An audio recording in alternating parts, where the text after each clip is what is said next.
Hi, everyone. In the driver's seat today, we're talking about enhancing the vehicle ownership experience. Joining us is Dave Nemtuda, AVP Connected Car OEM business at LexisNexis Risk Solutions. Dave is a veteran of the automotive industry with a variety of experience in automotive sales, business development, product strategy, marketing, and risk management. As a leader of the connected car team at LexisNexis Risk Solutions, Dave leads a group responsible for the strategy, solutions, and go to market activities for the automotive OEM market. Prior to joining LexisNexis Risk Solutions, Dave served for many years with Experian Automotive developing its automotive vertical. He's also spent time with the Chrysler Corporation in various field and headquarter positions. Dave joins us today from Sarasota, Florida. Welcome, Dave. Thanks, Emma. It's great to be here today. Really looking forward to the conversation. Same here. It's great to have you here, Dave. So, the first two Evolving Owner Relationship white paper reports have just been released, and the third report is coming out in just a few weeks. The reports are focused on three key areas: owner engagement, owner experience, and owner enrichment. Let's talk about some of the key findings. Let's start with engagement. How can automakers engage vehicle owners more effectively, specifically used vehicle owners? Yeah, Emma, that's a great question. We when we conducted our research, we did a cross section of both new and used owners, whether they purchased within the dealer franchise or outside the dealer franchise. You get a nice cross section. And one of the things that we learned pretty quickly from the research was that used vehicle owners, even those that purchase outside of the dealer franchise network, they do want and desire a relationship with their brand. In fact, many of them expect to be contacted within a matter of weeks of that purchase. Um, so I think it's a great opportunity for automakers to reach out to used vehicle owners because they do want that relationship with the brand. One of the challenges, though, that has always surfaced as part of this from an automaker perspective is really trying to identify who owns your vehicles. It's been a traditional blind spot, and the vehicle park continually turns over about 1% every month, so about 12% annually. So it continues to compound. So that's been part of the challenge. And we do work with a lot of automakers in that space, helping them identify who those owners are so they can engage them, whether they're a new owner or a used owner. It's still important to the owners from the research.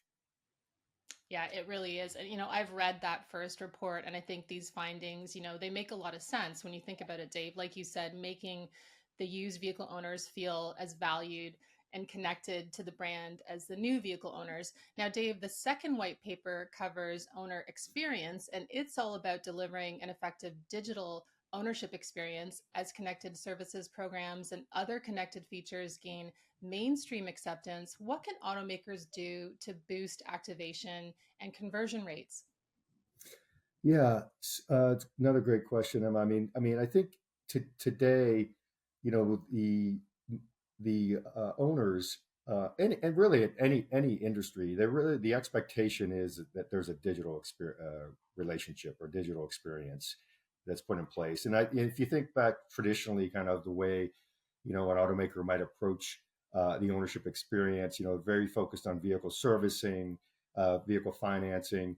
But really, connected services really brings that whole new, persistent, consistent touch point for an automaker throughout the ownership experience. So, and I think digital is just table stakes for that, and that's really what the consumers expect.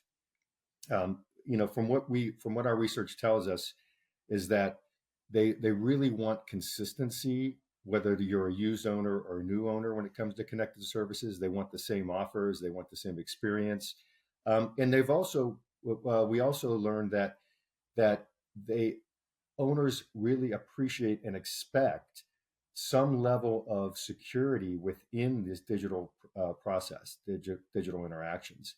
In fact, 65% of them said that they would feel a lot more confident with their vehicle and with their brand by layering in the appropriate levels of authentication and verification within these digital processes to ensure that it is them that are trying to gain access to their vehicles or their connected services digitally. That level of kind of balancing that right level of friction, if you will, into the process to optimize a relationship really adds the security and the confidence in the brand and in the vehicle itself. So the what we've learned is that the owners really do want a digital experience, and they want it to be a secure, confident transaction along the way. Yeah, I mean, security is such a big topic right now. So, Dave, the third and final report is focused on owner enrichment and creating additional value for owners as time goes on. Based on your research, what are some major factors that impact owner loyalty?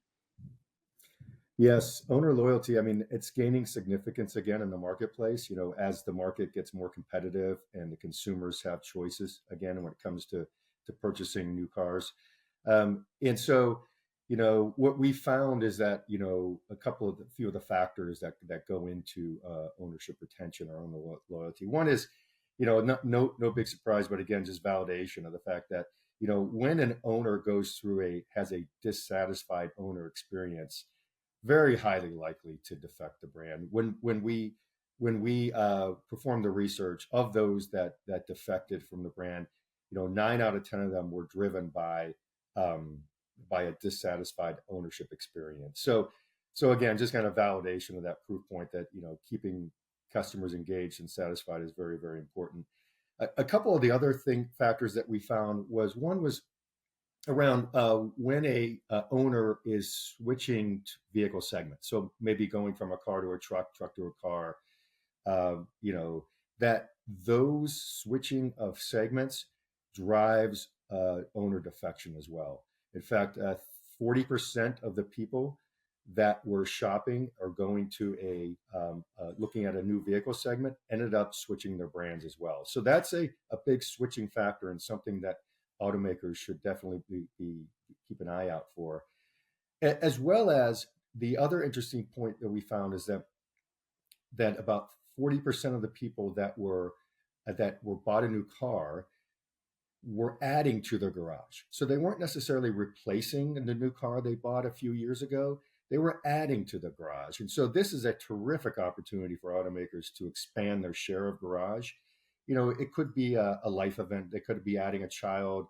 Maybe they got a new driver in the house, but whatever it is, adding to the garage is not something it should be, is a terrific opportunity for an automaker to expand their loyalty and expand the relationship they have with their owners. Yeah, it really is. Dave, this is really great research and it reveals plenty of opportunities, like you just pointed out, especially with second owner vehicles. Like you pointed out earlier, so many of these second owners are untapped by the manufacturer. It's been great having you with us today, Dave. It's a tradition to close out each episode with our 0 to 60 challenge over the next 60 seconds. We'd like to give our viewers a chance to get to know you a little better. So, are you ready for the challenge? Absolutely. Let's go. Okay, question number one. What are you listening to right now in your car? Yeah. So right now in my car, I listen to a lot of options out there today, but my go-to is Bruce Springsteen, the boss. Uh, Listen to E Street Radio as much as I can. We see him as often as we can, 5 times over the last 18 months. So the boss is on in my car a lot. So, I love that. I love that. One channel just for Springsteen. Amazing. yeah. Question number two. Who is or was an important mentor in your career? Yeah, I've had a lot of them. But I go back to my early days at Chrysler Corporation, when I was took a headquarters role and I took a product job. And the my manager at the time really challenged me to try to solve market challenges, solve the market problem.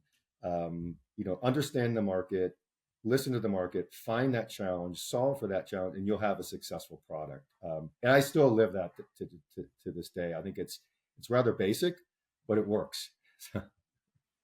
Yeah, and really great advice. Okay, question number three, Dave. What's one piece of advice you would give a young professional who wants to pursue a career in the auto industry? Yeah, well, it's a great time to be joining the auto industry. With all the change that's going on, all the evolution that's going on, and with that, just creates a ton of opportunities here in the auto industry as it continually changes. My kind of piece of advice would be is that while the industry is huge, it's a huge industry, obviously, economically for this country and the world. It's still such a small world, though. I mean, it's a small industry, and it's making those connections, keeping those connections, building your network and building your brand. Um, it really is. I can't count how many times that you come across people that you've dealt with maybe over the last 10 15 years. They just continually, yeah, keep being in your network and driving value for each other. So yeah, so stay close, stay connected. It's really a small world out there. So That is so true, Dave, and such great advice. I want to thank you again, and we will see you all next time for In the Driver's Seat.